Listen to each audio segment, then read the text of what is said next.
Сәлем балалар, 2 сынып әдебиеттік оқу сабағы Бейбарыс Сұлтан тақырыбы 39 сабақ. Бүгінгі сабақтан сен тірек сөздердің көмегімен оқиғаның ретін болжайсың және мәтінге жоспар құра алатын боласың.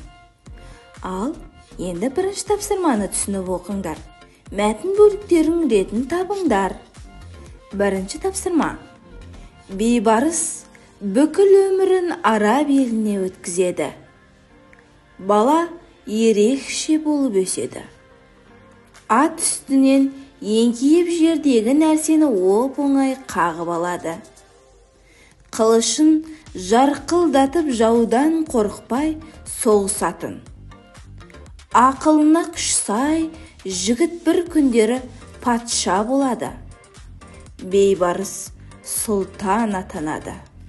Баяғы заманда Қазақ даласында Бейбарыс деген кішкентай бала болыпты.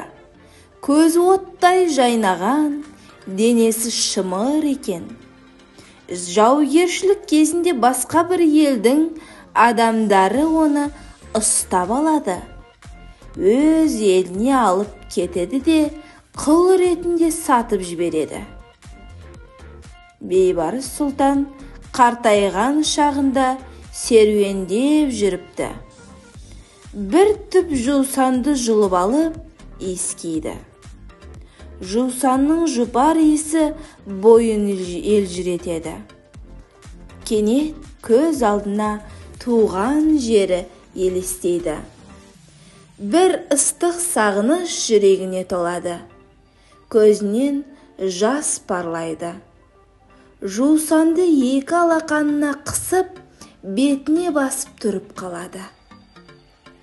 Мынау шөптен менің туған жерімнің иісі шығады, дейді қызметшісіне.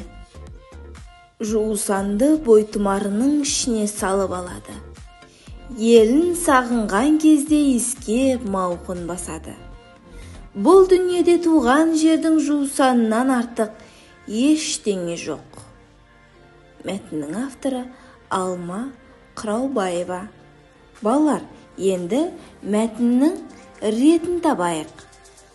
Мәтін бөліктерінің ең біріншісінде баяғы заманда Қазақ даласында Бейбарыс деген кішкентай бала болады және оны жаугершілік кезінде басқа елдің адамдары ұстап өзге елге әкетіп қалатыны бұл әрине мәтіннің басы болады. Ал мәтіннің негізгі бөлігінде бала ерекше болып өсіп, оның өмірі Араб елінде өтетіні және ақылды болып ер жететіні туралы жазылады.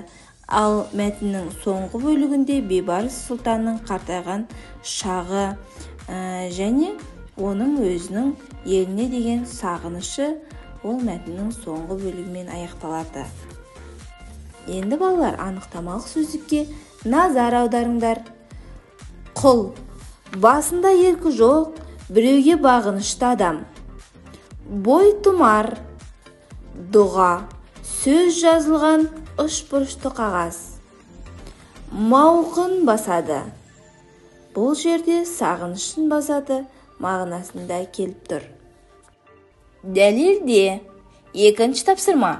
Бейбарыстың жігіт шағындағы бейнесі қалай сипатталған? Бейбарыс сұлтанның жігіт шағындағы бейнесі шапшаң, жаудан қорықпай соғысатын ер жүрек, ақылына күш сай деп сипатталған. Келесі тапсырма. Ол ақылы мен батылдығының арқасында қандай дәрежеге жетті? Ол ақылы мен батылдығының арқасында патша болады. Үшінші тапсырма. Бейбарыстың өмірінің қай кезеңі аяныш сезімін тудырады? Бейбарыс сұлтанның қартайған шағындағы өмірі аяныш сезімін тудырады. Өйткені өмірінің соңғы шағында өзінің туған жеріне деген сағынышпен өмір сүреді. Білгенге маржан. Балалар, QR-кодтағы аудио жазбаны тыңдаңдар.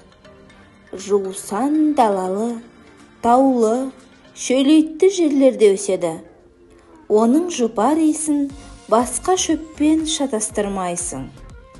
Жусанның 81 түрі бар. Ол мал азығы. Жусаннан дәрі, дәрмек жасалады, эфир майы алынады. 4-ші тапсырма. Мәтіннің мазмұны бойынша жоспар құрып жаз. Мәтіннің тақырыбы Бейбарыс Сұлтан. Жоспар. 1-ші жоспар. Бейбарыс Сұлтанның балалық шағы. 2-ші жоспар. Бейбарыс Сұлтанның жігіттік кезеңі.